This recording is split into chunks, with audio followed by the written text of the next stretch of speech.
Excellency.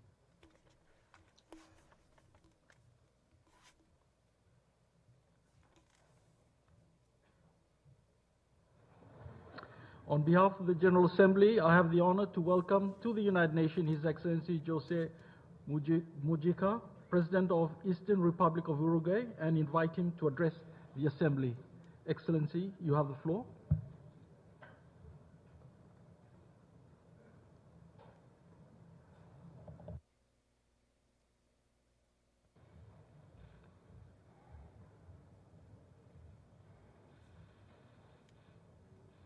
Amigos todos,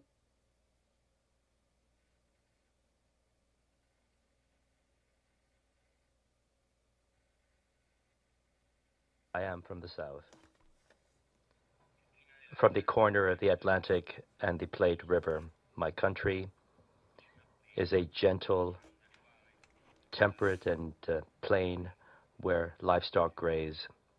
Its history is one of ports, leather, salted meat, wool, and meat. There were very dark decades with lances and horses until finally, with the beginning of the 20th century, we were in the vanguard of social affairs, of state affairs, and in education. I would say that social democracy was invented in Uruguay. For almost 50 years, the world saw us as a type of Switzerland. But in reality, we were, in economic matters, we were the bastard children of the British Empire. And when the empire ended, we experienced the bitter and terrible terms of trade, and we yearned for the past almost 50 years remembering Maracana.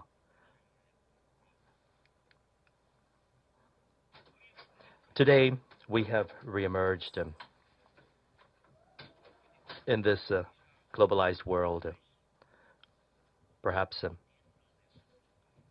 learning from our pain. My personal history, that of a boy, because once I was a boy who, like others, wanted to change his time and his world,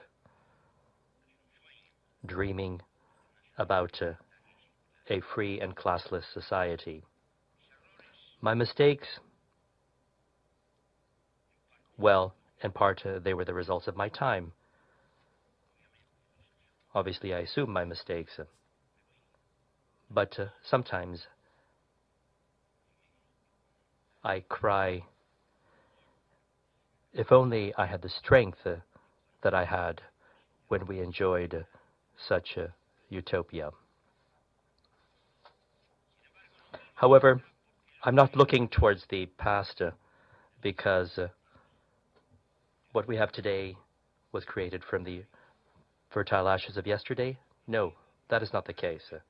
I'm not on this planet to settle scores or to reminisce. I am greatly anguished by the future that I will not see and which I committed myself to.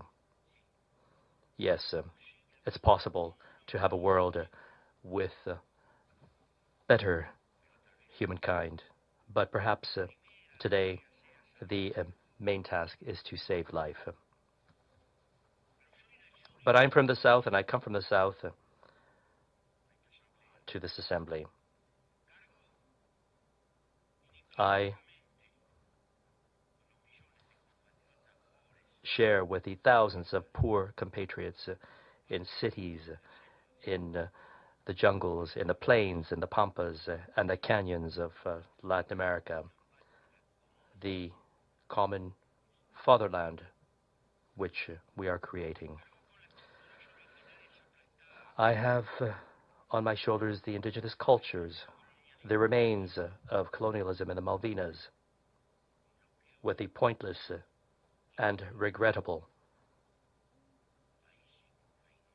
blockades of Cuba under the Caribbean sun. I bear as well the consequences of the electronic surveillance, which does nothing but create a distrust, and a distrust that poisons us needlessly.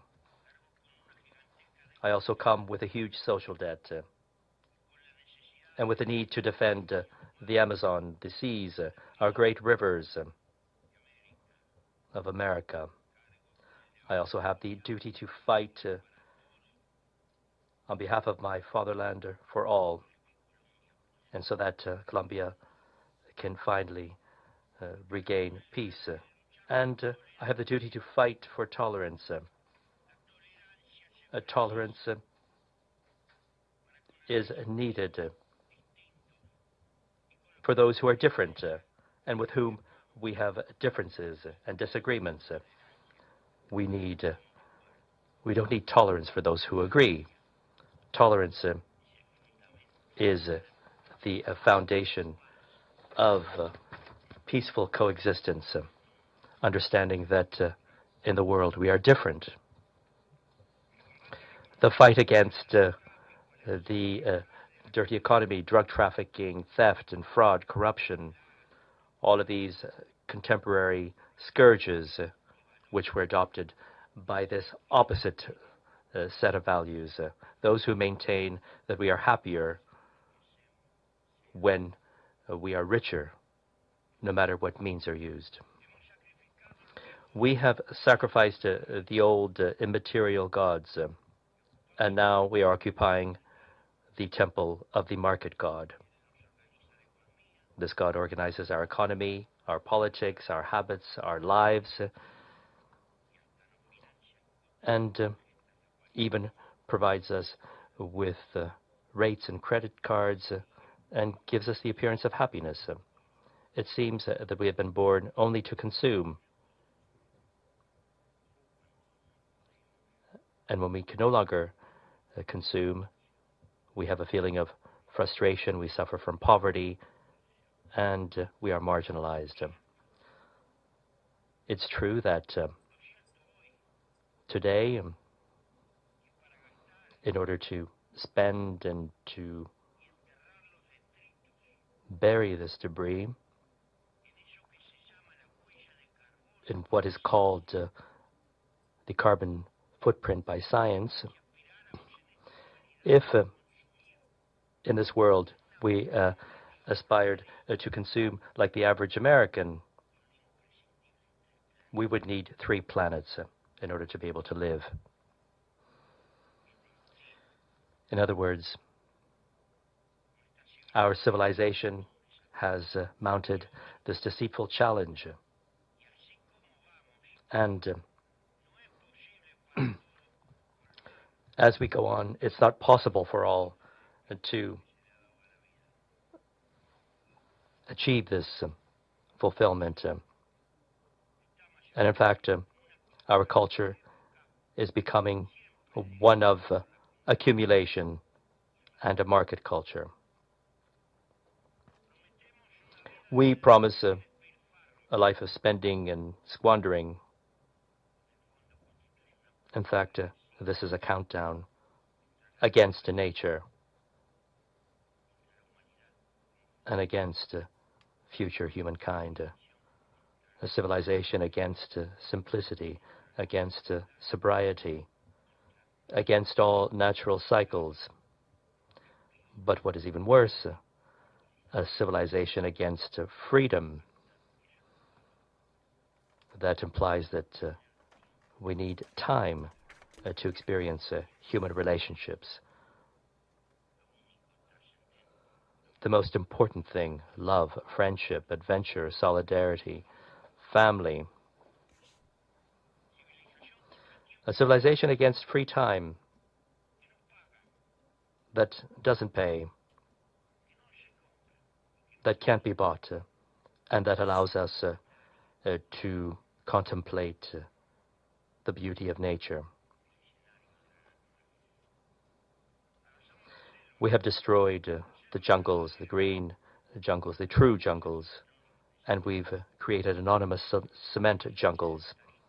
We have tackled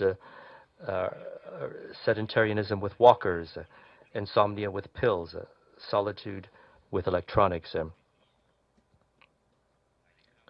Are we happy when we are so far from the human essence? We have to ask ourselves this question. Stunned, we have fled from our biology, which defends life for life itself as a superior cause in itself, and we've replaced it by functional consumerism and accumulation. Politics, the eternal mother of human life, which has remained wedded to the economy and to the market. From one adventure to another, politics can only perpetuate itself, and as such, it has delegated its power, and it spends its time fighting for government. Unleashed, human history marches forward, buying and selling everything, and innovating in order to be able to negotiate what is, in a way, unnegotiable. There's marketing for everything. There's marketing for cemeteries, for funeral services, for maternity wards, for fathers, for mothers, for grandparents and uncles, including secretaries, cars, and vacations. Everything is business. However, marketing campaigns deliberately target children and their psychology in order to influence those who are older and to have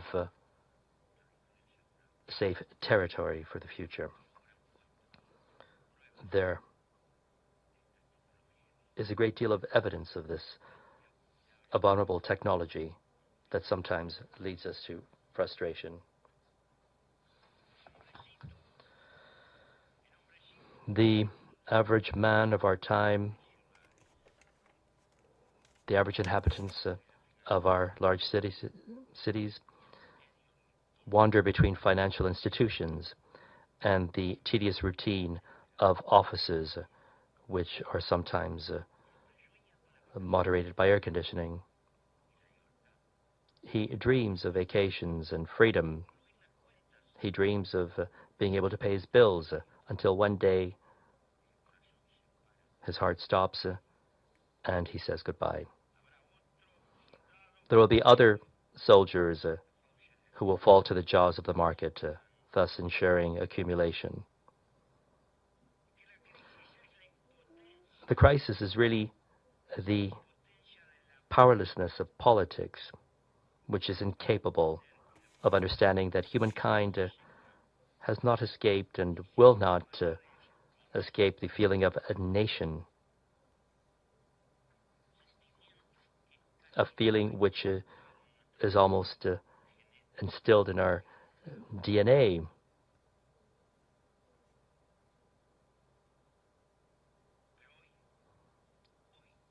But today, it's time to begin to fight to prepare a world without borders. The globalized economy has no other inclination but private interest, the private interest of very few. And every nation state looks at its own stability. And today, the great task for our peoples, in our humble way of looking at things, is the everything. As if this were not enough, productive capitalism, the truly productive capitalism, is a prisoner of the banks. And the banks are at the summit of global power. But more clearly, the world is shouting for global rules that would respect the achievements of science, which are abundant, but science does not govern for the good. We need today a very lengthy agenda of definitions. We have to define working hours. We need convergence among currencies. We have to finance the global struggle for water and against desertification. We have to see how we can recycle more and how we can counter global warming. What are the limits of every human task? We must achieve a broad planetary consensus to unleash solidarity among the most oppressed, and to punish and tax waste and speculation, mobilizing the large economies not to create disposable goods, but rather useful goods without built-in obsolescence in order to help the poorest in the world. Useful goods against global poverty. It's 1,000 times more profitable to turn towards a useful neo-Keynesianism on a global scale in order to abolish the most flagrant scandals of this world. Perhaps our world requires fewer global bodies,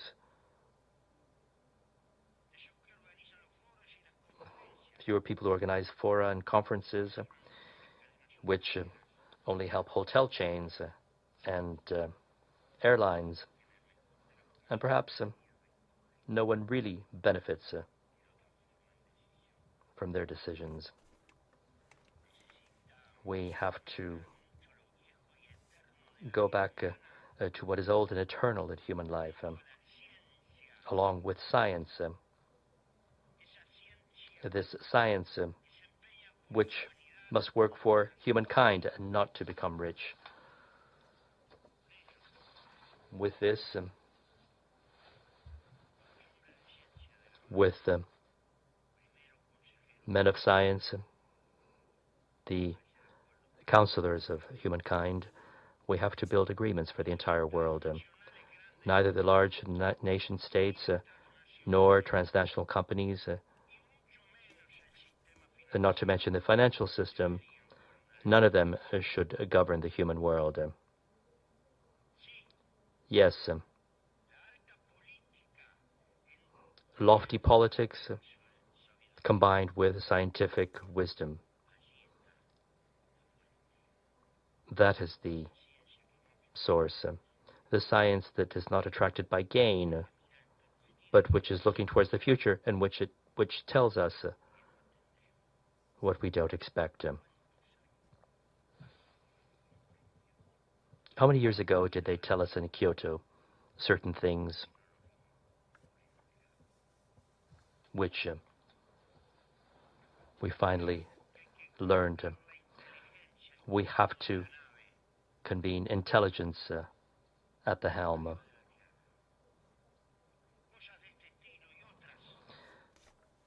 Actions of this nature and others which we think are crucial, but which require life and not accumulation. Now, obviously, we will not fool ourselves. These things will not happen. Things like this will not happen. There is still much pointless sacrifice ahead of us. We still have to deal with consequences and not tackle the causes. Today, the world is incapable of establishing planetary regulations globalized regulations. And this is due to the failure of global politics, the politics that deals with everything. For a time, we will be protected by more or less regional agreements,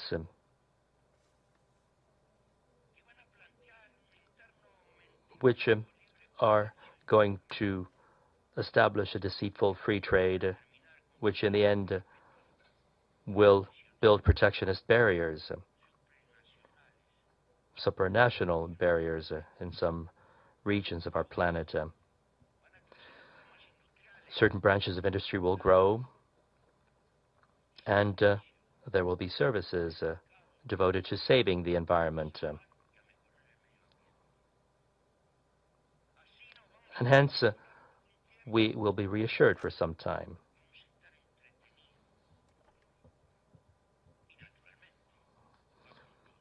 Of course, accumulation will continue undeterred for the pleasure of the financial system. There will still be wars and fanaticism until nature makes this civilization, makes this order unviable. Perhaps, ladies and gentlemen, perhaps our vision is a bit too crude, ruthless, and we see man as a unique creature, the only creature on Earth capable of going against his own species. I repeat,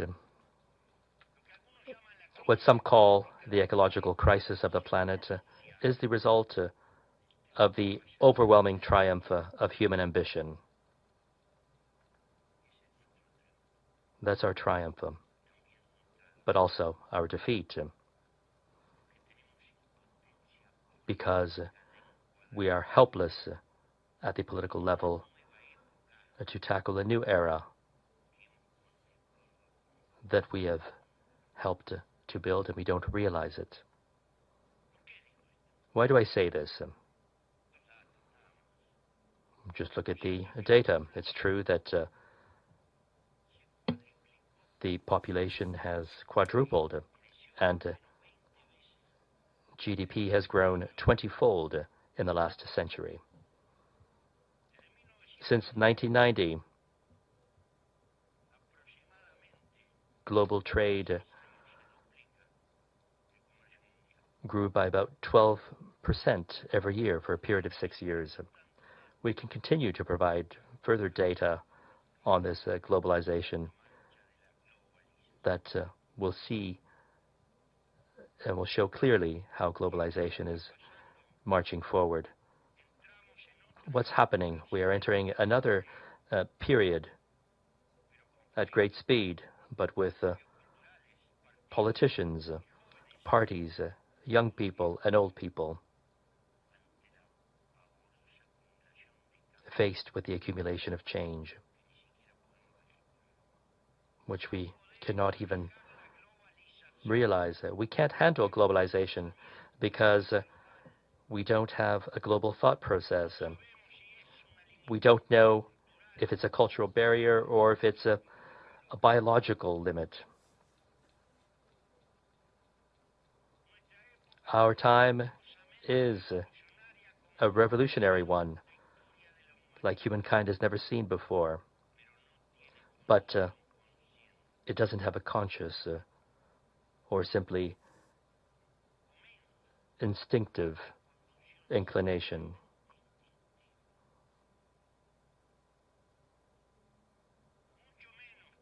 Nor is there an organized political inclination, because we haven't even had a philosophy for what we are doing now, given the speed of change. Greed, this devastating greed that has pushed us towards material, technical, and scientific progress, which has made our time, which has made this a phenomenal period, moving forward on so many fronts. Paradoxically, the same greed has pushed us to an abyss.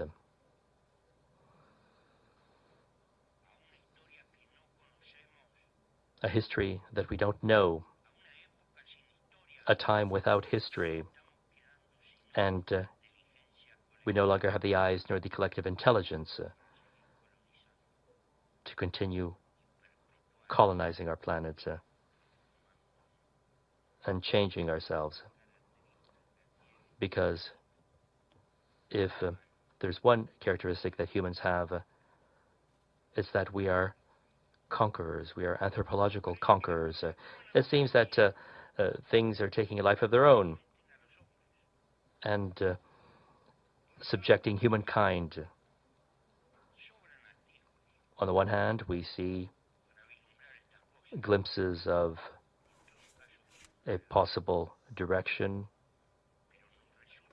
but it's impossible for us to make collective decisions for this everything. Individual greed has triumphed over the superior greed of the species.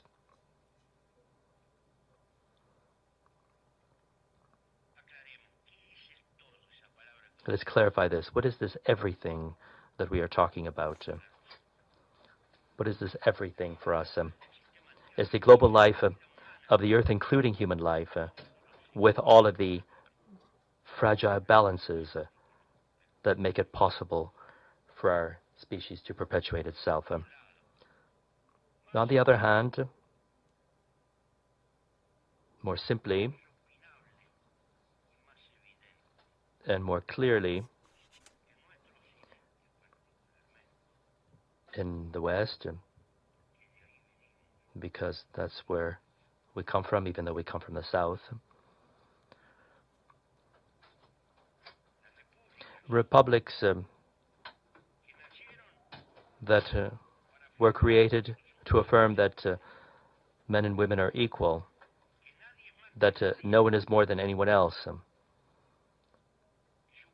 that their governments should represent the common good, justice, and equity. Very often, the republics are distorted and fall into oblivion, forgotten by people, common people who walk the streets. They weren't the republics that were created in order to of the life of peoples, and hence republics belong to the majorities, and they must fight to promote the interests of the majority.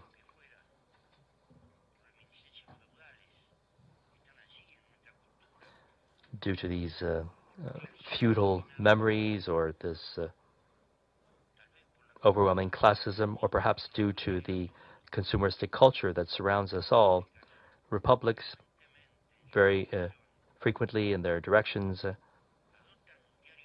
have adopted a daily life which excludes the common man. And this common man should be the main cause of the political struggle in the life of the republic. Governments,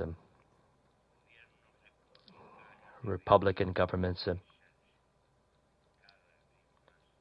should look more and more like their respective peoples in the way they govern, and in their commitment to life. The fact is that we still cultivate these feudal archaisms. We make hierarchical differences, which in the long run undermine the best of our republics.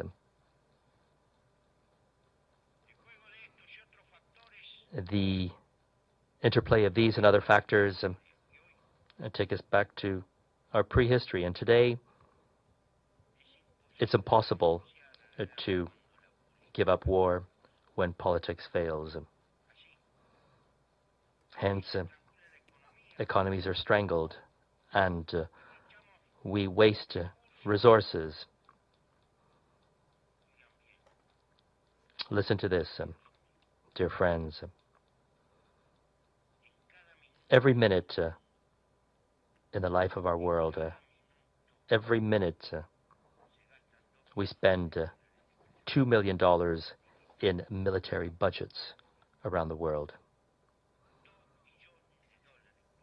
$2 million a minute is spent on military budgets. Medical research for all manner of diseases, which has made a great deal of progress, and which is a blessing for the promise of a longer life. This research only enjoys a fifth of the military budget.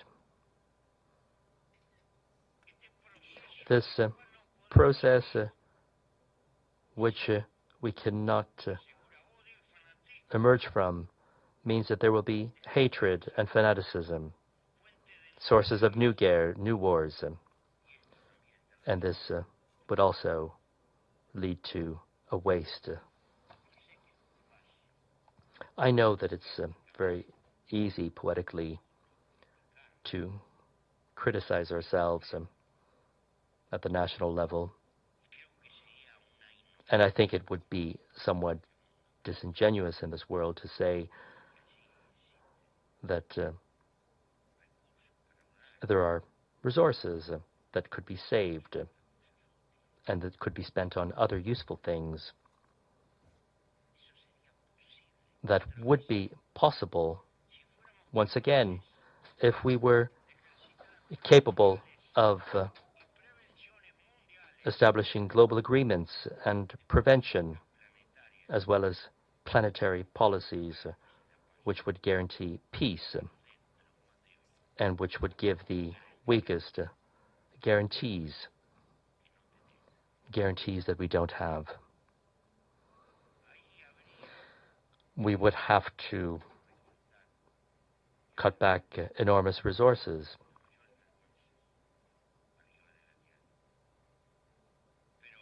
But we can ask ourselves the question, with this humankind today, what direction would we be headed in without these global agreements?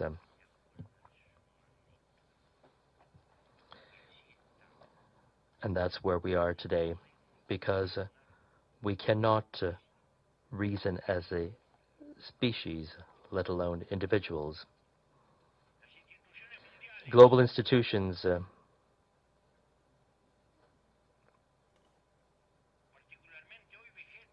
especially today, are powerless and lie in the shadow of great nations. Obviously, these want to retain their power.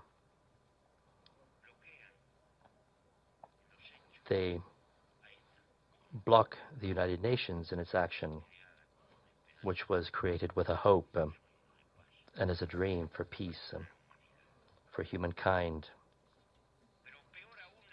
But what is even worse, they uproot it from planetary democracy, because we're not all equal. We cannot all be equal in this world where there are those who are stronger and those who are weaker. As a result, it's a wounded planetary democracy, and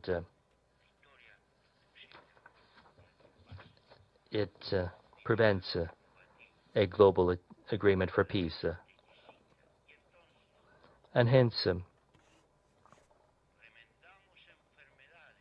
we let us treat those diseases where they appear. And the major powers treat them how they wish. And we see this from afar. Dear friends, I think it's very difficult to invent a force which is worse than the chauvinistic nationalism of these superpowers. A force which is liberating for the weakest and which is behind this nationalism, liberating for the weakest. It becomes an oppressive instrument in the hands of those who are strong. And we have seen many examples of this in the last 2 centuries. The United Nations, our United Nations, is languishing and is becoming more and more bureaucratic due to a lack of power and autonomy.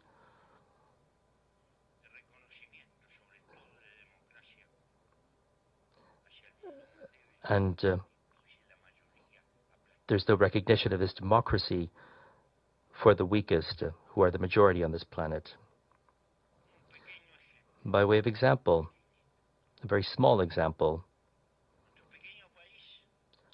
our small country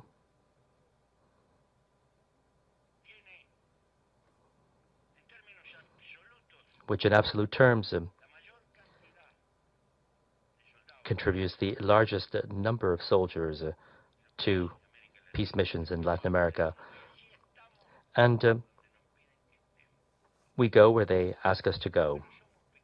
But we are small. We are weak. And where resources are distributed and where decisions are taken, we can't even serve coffee.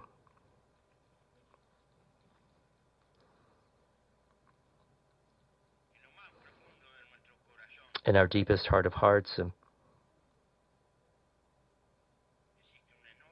there is an enormous desire to help man emerge from this prehistory. And people who live with war are still in prehistory, despite the many artifacts that he could build. As long as man doesn't leave this prehistory and doesn't do away with war when politics fails, this is the long march and challenge that we have ahead of us. And we say this in full awareness. We know, we are familiar with the solitude of war. However,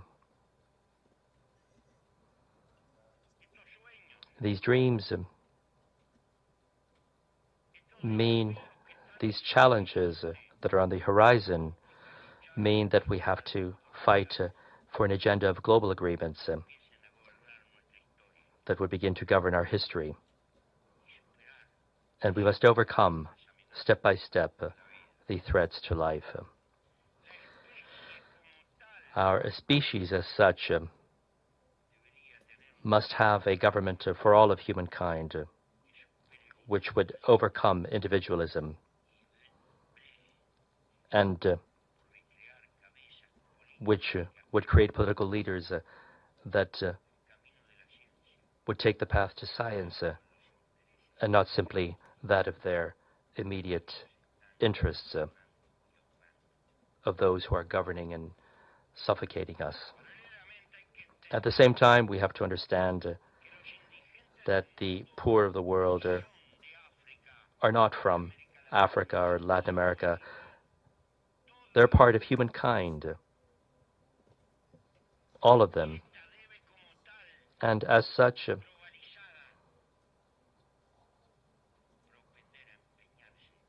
this means that we must assist them so that they could lead decent lives. The necessary resources exist. We find it in this predatory waste of our civilization. A few days ago, they said in California, in an agency, there was a light in honor of the firemen that was lit for 100 years. It has been lit for 100 years. Friends, how many millions of dollars have they taken from our pockets, creating this junk so that people buy and buy? But this globalization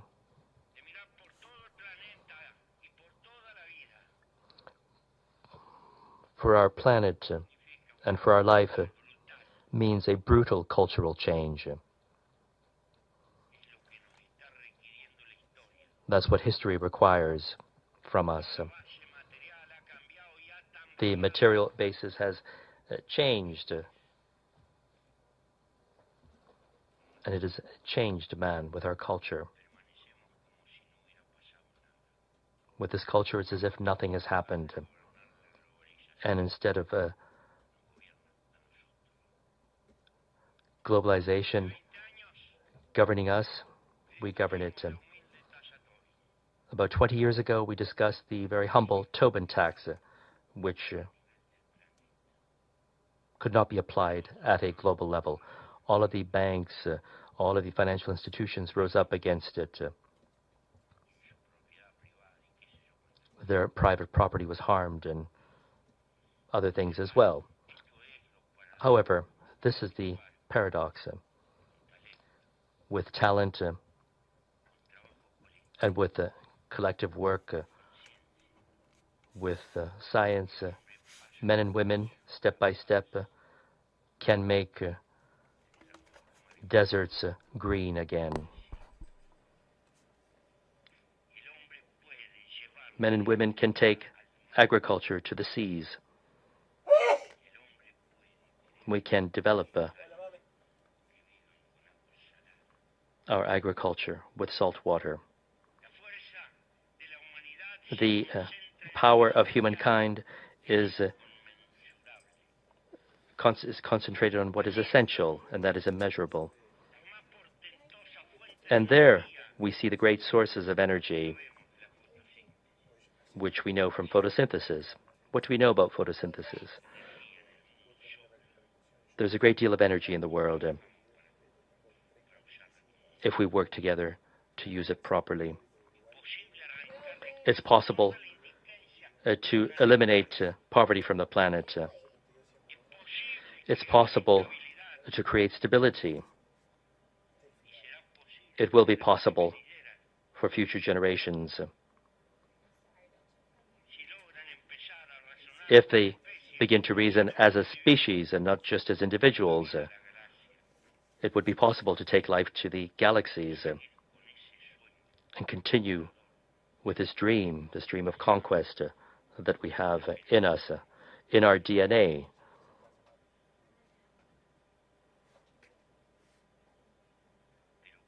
But for these dreams to come true,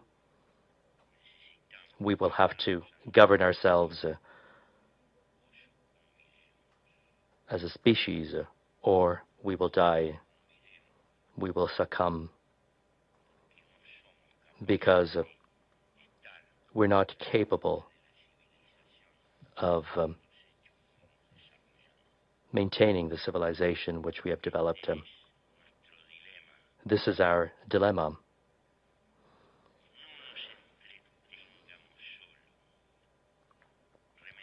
We shouldn't spend our time remedying consequences, Let us think about the deep-rooted causes. Let's think about the civilization of waste.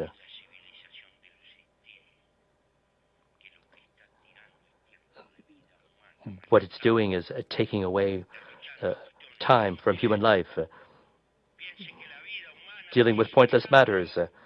Let us remember that human life is a miracle. We are alive as a result of a miracle, and nothing is more important than life. And our duty, our biological duty, is above everything else. We must respect life, promote it, take care of it, reproduce it, and understand that we are the species. Thank you very much.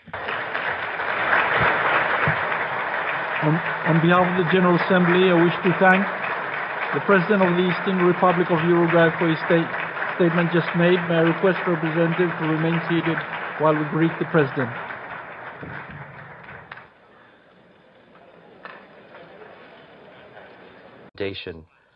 Of peaceful coexistence, understanding that in the world we are different. The fight against the dirty economy, drug trafficking, theft and fraud, corruption, all of these contemporary scourges which were adopted by this opposite set of values. Those who maintain that we are happier when we are richer, no matter what means are used. We have sacrificed the old immaterial gods, and now we are occupying the temple of the market god. This god organizes our economy, our politics, our habits, our lives,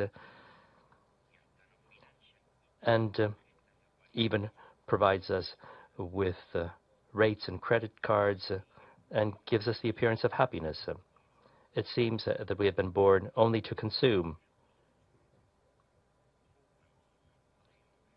And when we can no longer consume, we have a feeling of frustration, we suffer from poverty, and we are marginalized. It's true that today, in order to spend and to bury this debris of my time. Obviously, I assume my mistakes, but sometimes I cry, if only I had the strength that I had when we enjoyed such a utopia. However, I'm not looking towards the past because what we have today was created from the fertile ashes of yesterday? No, that is not the case. I'm not on this planet to settle scores or to reminisce. I am greatly anguished by the future that I will not see and which I committed myself to. Yes, it's possible to have a world with better humankind, but perhaps today the main task is to save life. But I'm from the South, and I come from the South to this assembly. I share with the thousands of poor compatriots in cities, in the jungles, in the plains, in the pampas, and the canyons of Latin America, the common fatherland.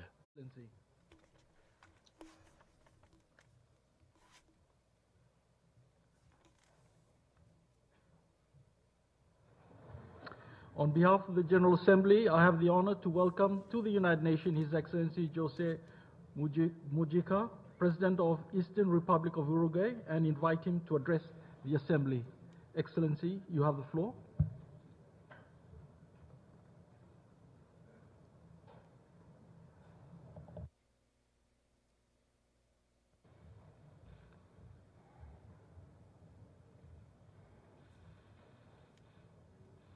amigos todos.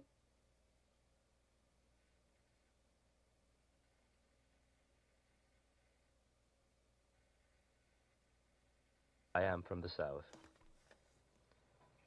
from the corner of the Atlantic and the Plate River. My country is a gentle, temperate, and plain where livestock graze. Its history is one of ports, leather, salted meat, wool, and meat. There were very dark decades with lances and horses until finally, with the beginning of the 20th century, we were in the vanguard of social affairs, of state affairs, and in education. I would say that which we are creating. I have on my shoulders the indigenous cultures, the remains of colonialism in the Malvinas, with the pointless and regrettable blockades of Cuba under the Caribbean sun. I bear as well the consequences of the electronic surveillance, which does nothing but create a distrust, and a distrust that poisons us needlessly. I also come with a huge social debt, and with the need to defend the Amazon, the seas, our great rivers of America. I also have the duty to fight on behalf of my fatherland for all, and so that Colombia can finally regain peace. And I have the duty to fight for tolerance. Tolerance is needed for those who are different and with whom we have differences and disagreements. We don't need tolerance for those who agree. Tolerance is the found social democracy was invented in Uruguay. For almost 50 years, the world saw us as a type of Switzerland. But in reality, we were, in economic matters, we were the bastard children of the British Empire. And when the empire ended, we experienced the bitter and terrible terms of trade, and we yearned for the past almost 50 years, remembering Maracana.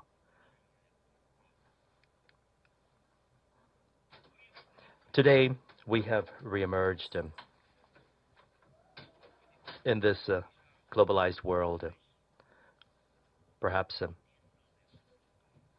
learning from our pain, my personal history, that of a boy,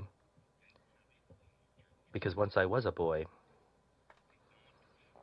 who, like others, wanted to change his time and his world, dreaming about a free and classless society. My mistakes, well, in part, they were the result